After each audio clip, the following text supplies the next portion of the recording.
morning, sports fans from all around the globe. I am your host, Jeff Dawson, East Coast Sports Investors, and this is the Breakfast Bankroll for Friday, June 14th. January 14th, 2020. It's wild card weekend, and what better way to start the weekend? I have a special guest. As I told him behind the scenes, I've done hundreds and hundreds of shows, and I haven't had these kind of butterflies in a long time. And first, hats off, thank you to Mr. Lucky. Mr. Lucky was able to connect us to this guest. Amazing stories. The voice of Vegas, as we like to say here back east. You can catch him on Fox Sports Radio, author of The View from the Cheap Seats, the one, the only, Mr. Bernie Fratto. Good morning, Bernie. How are you?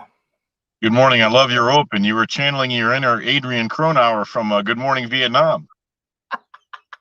Well, we try, and back east here, we're gifted right now that it's 10:33, and for someone like yourself, it's 7:33, and so, as I said, I have a couple cups of coffee on most of the field right now, so we're able to at least get out of the gates with a little good morning. That's right. Vietnam.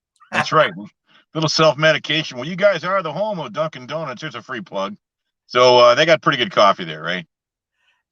And that is the go-to for 95% around here is Dunkin' Donuts. And the other 5% is the Starbucks crew, which I kind of got hooked on for a while. And I've kind of smartened up, and I just get their K-Cups now, and I save about $2 a cup back home. So there you go. Well, and for what it's worth, I have been to the Dunkin' Donuts in Harvard Yard when I was doing my Goodwill Hunting tour.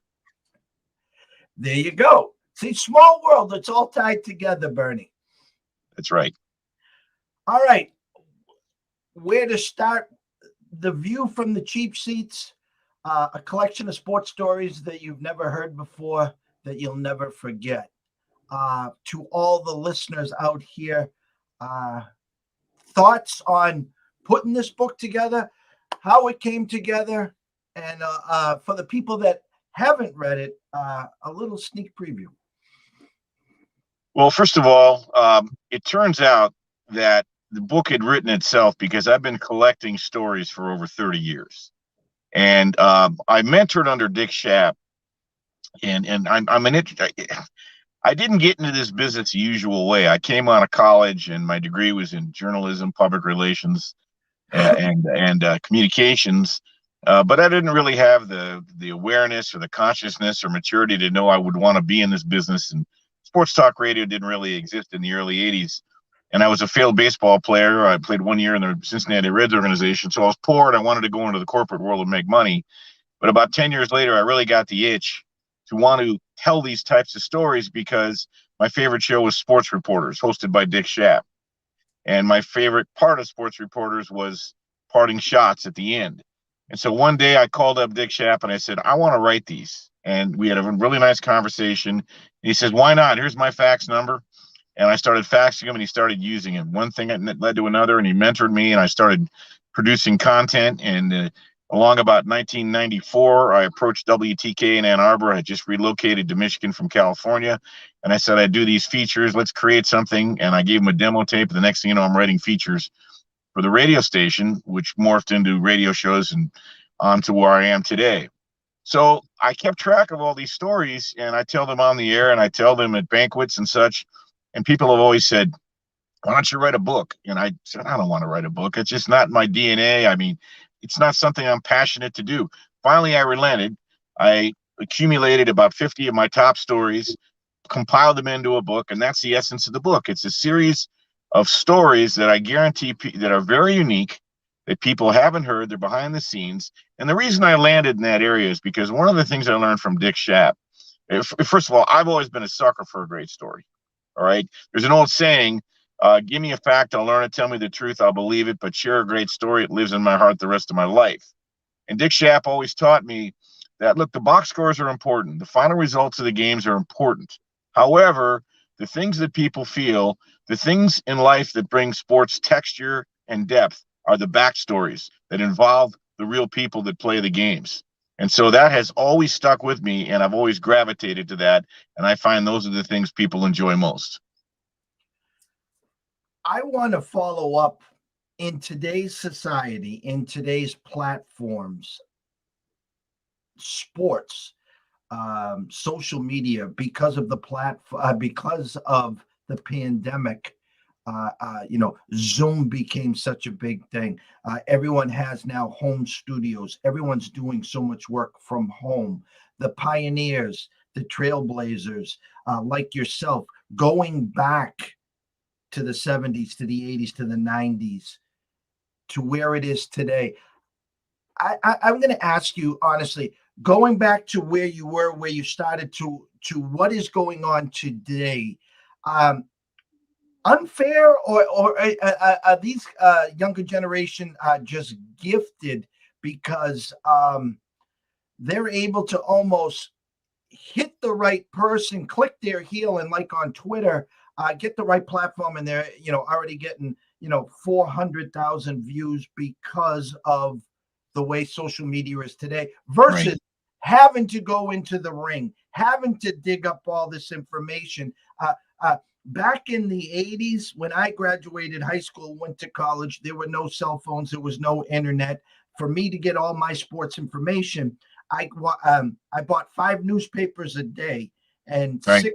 six on Friday to dig up all my information. These guys just click a link. They're on every website. Talk to me back then when you started to where it is today, and I'm telling you, I'm calling it unfair. I think it is unfair. Well, you nailed it. The biggest difference between when we were getting started and folks now is the explosion of social media. Actually, that's a Freudian slip, because not all social media is good. However, the internet has given us a window to the world and access to information with the touch of a finger on a keyboard now, whereas before you had to get out and do a little intrepid reporting, which I always enjoyed. I've been a credentialed member of the media since June 17th, 1994. So I've always had a lot of access. But even before that, I would talk to people. I'd get on the phone and call people. I don't care whether it was Roy Firestone, Dick Schaap. I attended a lot of sporting events, and I'm always talking to people, and my eyes and ears were always wide open. And I am fortunate to have a Rain Man memory. So the truth of the matter is, I think the up close and personal aspect of sports investigative reporting still gives you a leg up, and you can still do that today. And because there's a lot of misinformation on social media, but I've always had my eyes and ears open, and I've led this odd, weird, idiosyncratic life where I've been at sporting events where something goofy happened that night that went down in historic infamy. And I talked about this the other day on the show I was on with Colton and Riley, and I only got to maybe a third of them. I didn't even get to December 9th, 1977. I'm at the Forum, and Rudy Tomjanovich is punched by Kermit Washington. I was at that game, and it was sickening. Tomjanovich's head hit the floor. It sounded like a bowling ball being dropped. So all of a sudden now I have a story to tell because I was there. I was an intern at the Forum for some very formative years, from 1978 summer till 1981 Christmas. And what happened during that time? Magic's rookie year, the Lakers Showtime was born. I was there courtside. I saw a lot of which I can't repeat. And you mentioned pre-show the Chick Hearn story, so I'll just dive right into that. The Lakers had a very terrible team, and heading into the summer of '79, and that's when Dr. Jerry Buss, bought the team from Jack Kent Cooke, who I once interviewed as part of a college project. And instantly he turned the culture of the Lakers, Kings, and Forum around. Well, the Lakers were so bad the year before. Kareem Abdul-Jabbar was a punchline in the Airplane movie, right? He didn't get back on defense. Oh, that's true. Jabbar was sullen, surly, petulant, rude. He was not a good guy. He was a very unfriendly guy. Magic Johnson extended his career 10 years. They went to the finals 9 out of 12 years. They won 5 championships. Well, if Chick Hearn would have had his way, Magic Johnson would have never been drafted. I was there, hand to God, as they say in New Jersey. And the bottom line is, Chick Hearn was very vocal right before the NBA draft in the summer of '79. He wanted the Lakers to draft Sidney Moncrief out of Arkansas.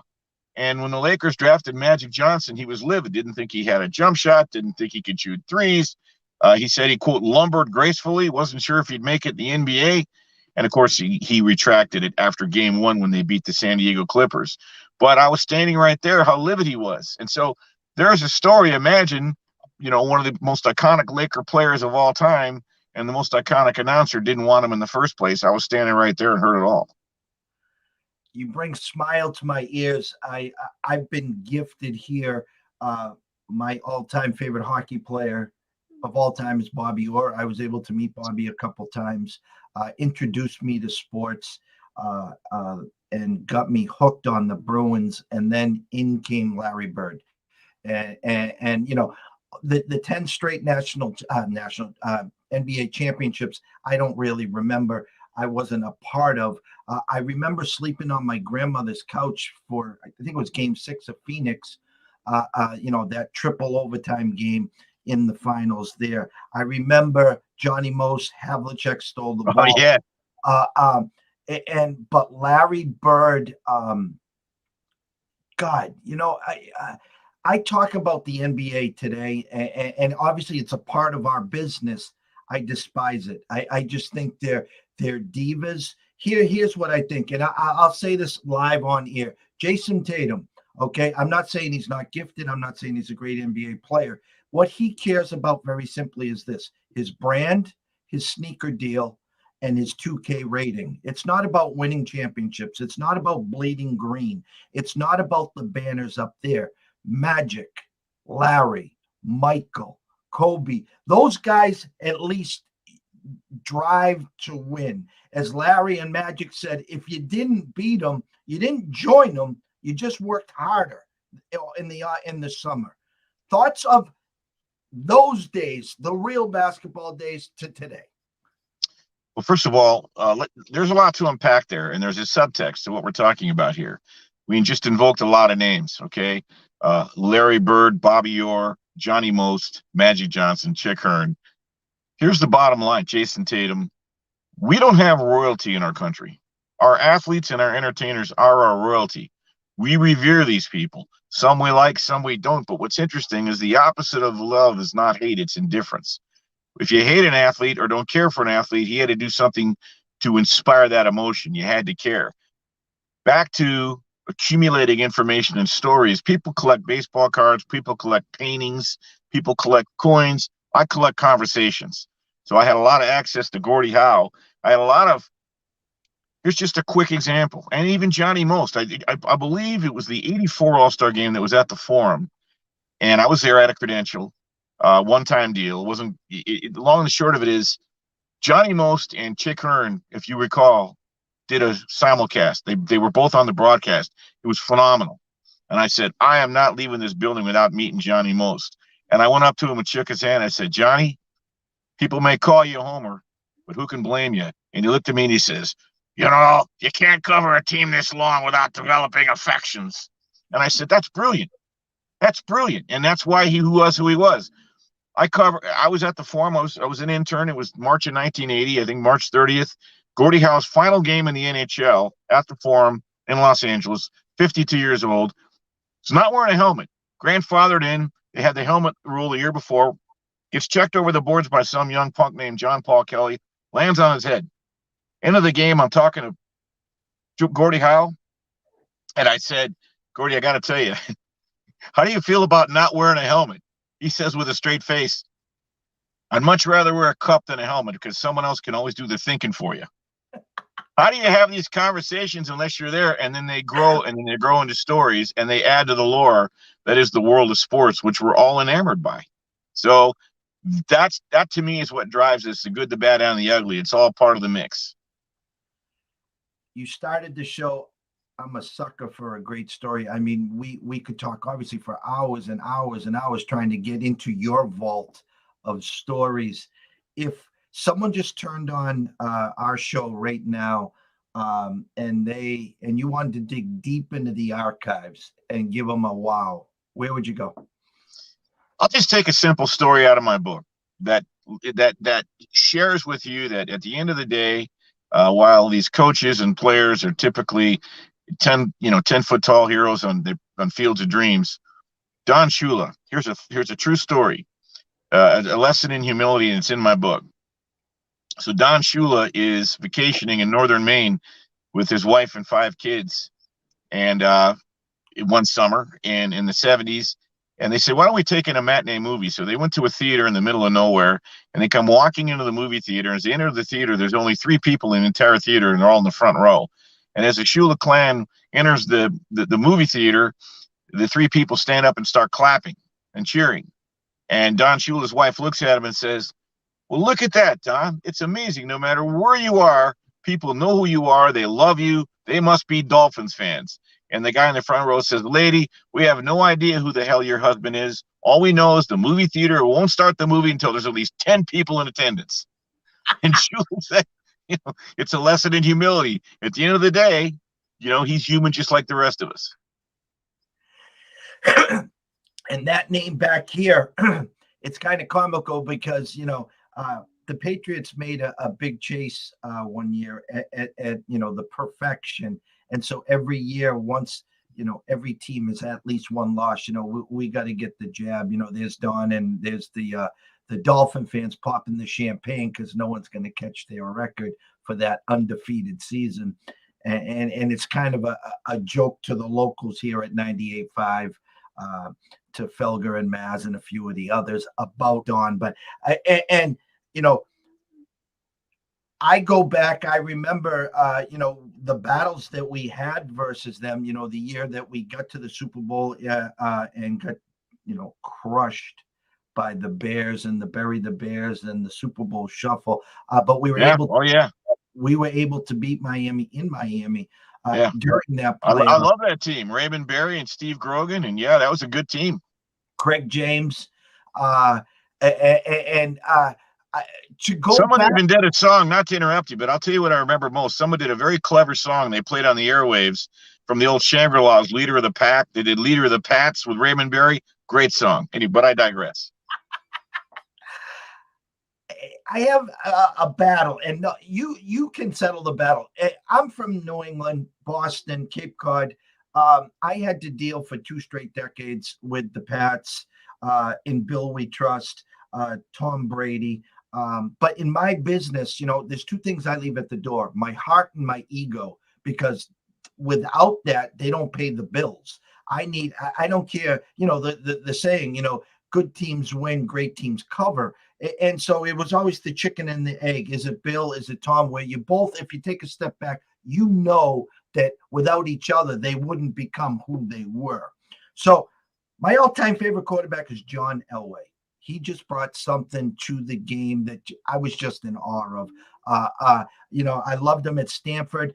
He comes to the Denver, not the greatest of teams, and he wasn't the most accurate quarterback. I get that, but there were stories where he would throw the ball so hard when the wide receivers would take their pads off, there would be that right in the middle of their chest where the ball hit them.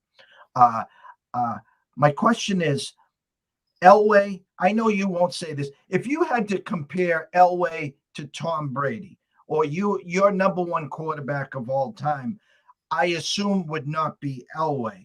But I try to bring people back, and I'm putting 2 stories together here, Bernie.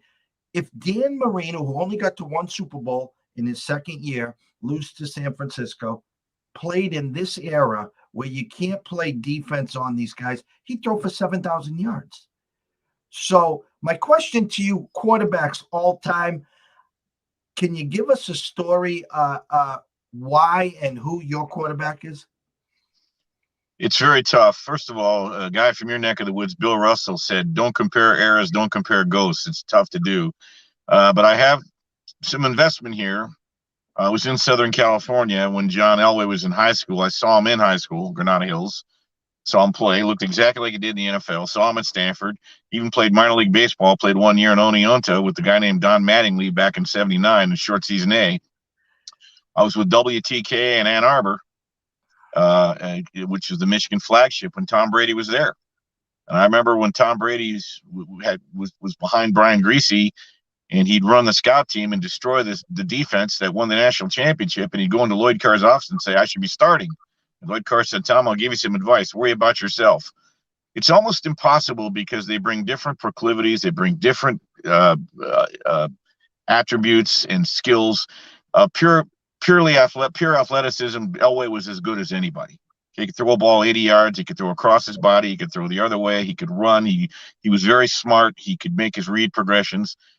When it comes to the will to win and the competitive gene and the clutch gene, Tom Brady's at the top of the list right there with Joe Montana, right? So if you look through the eras, I mean, I went to Super Bowl 14. I was amazed at Terry Bradshaw and his physical presence, his physical attitude on the field, his ability to throw the deep ball with touch. So it's virtually impossible. I will say this. If I had one game to win and my life was on the line, it would probably be Joe Montana. But right behind him, that close behind him, is Tom Brady. So that's the only way I could really answer that question, because every one of those players, including Marino in their own right, were so gifted and so successful in the NFL that it's virtually impossible. It starts to come down to subjectivity and who you like and what your preference is based on what the criteria is. Before we get to Wild Card Weekend and the games and maybe some leans or suggestions that you might have to all the viewers and listeners for the weekend here, being the voice, Fox Sports Radio, Vegas, give us your views, your thoughts. I'm a little objective, and I had to retract some of the stuff I said, but overall, your thoughts on Big Ben. Potentially his last game coming up Sunday as they face the Chiefs. And listen, I think his talent coming out of school it was a perfect spot in Pittsburgh. The guy is a winner, has Super Bowl rings. I think some of the off the field antics has caught up to him. But overall, you could see the writing on the wall the last few years. Now, miraculously, they get into the playoffs. Thoughts of Big Ben, Bernie? Well, Big Ben's legacy is secure. Like him, hate him, indifferent. He's won 2 Super Bowls. He's lasted in this league for 17 years, 18 years. You can't stay in this league this long unless you're contributing. So he's been a franchise quarterback, and for the most part, there's no question that he's been the pillar of that organization. Now, we all know in recent years he's broken down. I've joked about my show. I've used this line on my show probably too many times.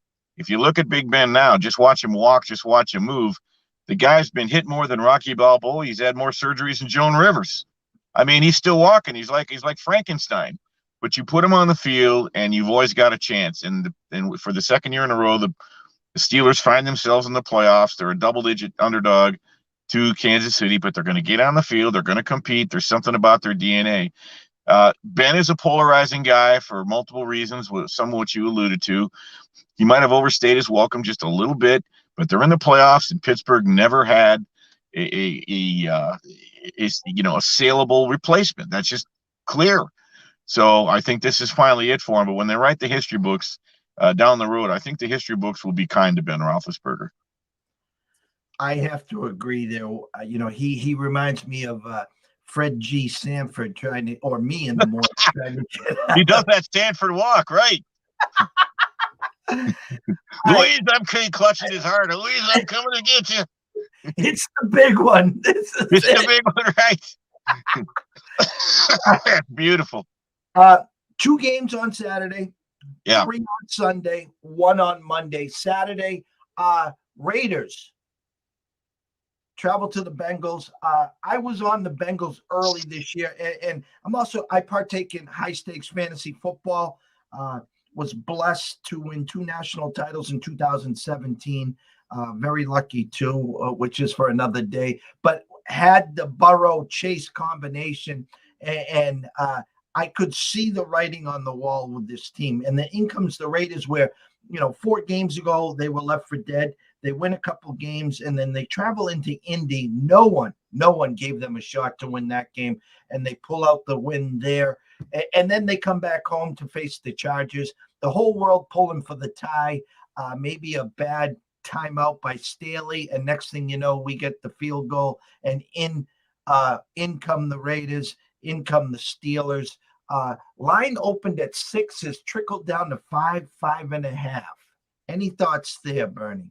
Yeah, first of all, as you head into wild card weekend, remember the last 4 years the dogs have really been barking. 13-3 if you blindly bet the dogs. What's the narrative we're hearing? The Raiders, they're coming off a 70-minute game, short week. They've got to go. Their game ended after midnight Eastern time. They've got to travel to Cincinnati. They play at 1:30 Pacific time tomorrow. And the narrative's how much gas do they have in the tank? They're a little beat up. Meanwhile, Cincinnati's rested their starters. I'm a contrarian. The Raiders are a cornered rat here. I wouldn't chase the line. You could have got it at 6.5 when you got the send-off line. Now, there's a couple of things that are concerning. The Raiders have a point differential of minus 65, and that's a problem because that could rear its head. And this Joe Burrow offense is the real deal. But the Raiders are a cornered rat, and I'm a little bit of a contrarian now. The closer I get to the game, I'm saying to myself, do you really want to go against this team and give him almost a touchdown? And the other thing too is yes, the Bengals are rested, but how often have we seen a team rest and come out slow in the first quarter of the first half, and maybe the door opens, and if the Raiders hang around and have confidence, and the back door could stay open. So if you got them at 6 or 6.5, I don't think that's necessarily a bad bet, but I wouldn't chase it. This is a very difficult game to handicap. You talk about the game earlier in the year when it was out here and Cincinnati came to town. The final score is deceiving. It was 16-13 in the fourth quarter, and the Raiders turned the ball over twice in the fourth quarter, and there was one big play to Jamar Chase. Yes, it happened. You can't take it away, but the game was actually a little closer than people think. This Raider team is weird right now, and I don't know that I want to go against them. I agree. No one's talking about the momentum that they're bringing to the table. They seem almost like a team of destiny. If you step back and take a look at what this team has been through this year, obviously the firing of Chucky and John Gruden, the OUI with Henry Ruggs, the passing of John Madden, and this team just keeps on ticking. And I'm a believer. I'm not saying that Cincinnati isn't going to be the beast of the North for some time now, but like you said, they're giving you almost a touchdown. When I break down the numbers, I'm seeing, a 65-35 split on the Bengals, yet the line's dropping.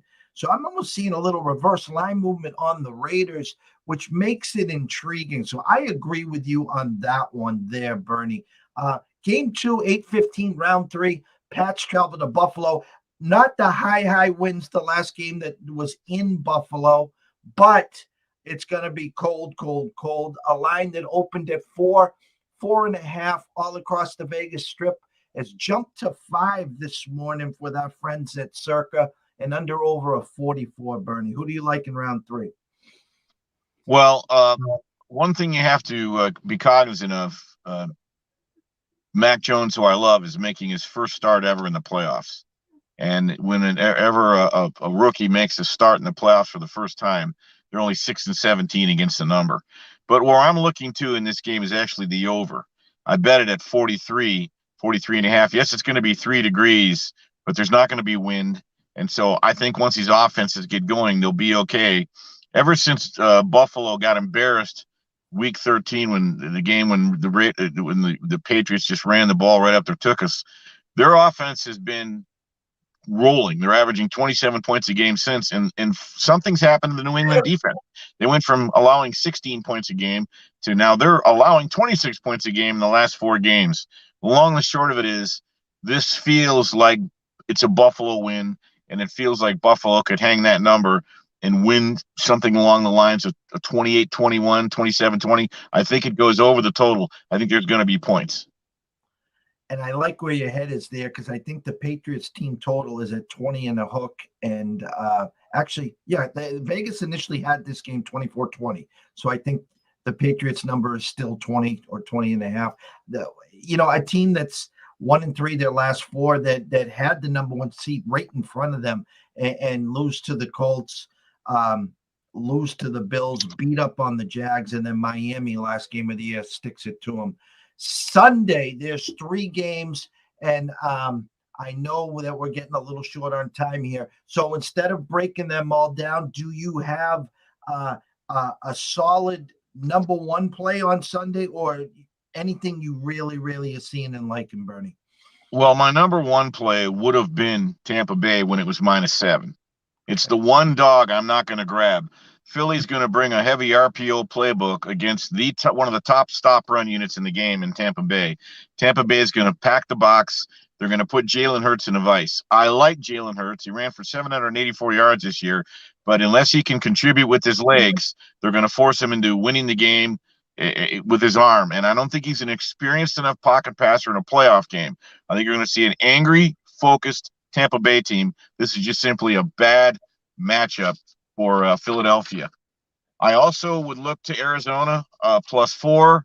They're 8-1 on the road against the number this year. I do not trust Matt Stafford. I covered him too many years in Detroit. He's 0-3 in the playoffs. He's 0-8 in what would be called playoff implication games. Arizona beat them earlier in the year in SoFi 37-20. And it's one of the keys of this game, and I know there's no DeAndre Hopkins, although I think J.J. Watt's back, is if Kyler Murray gets loose with his legs, it's going to be trouble for the Rams. So they're going to have to defend him in a way where they sort of contain him as opposed to try to sack him. Problem is, Aaron Donald and Von Miller don't play that way.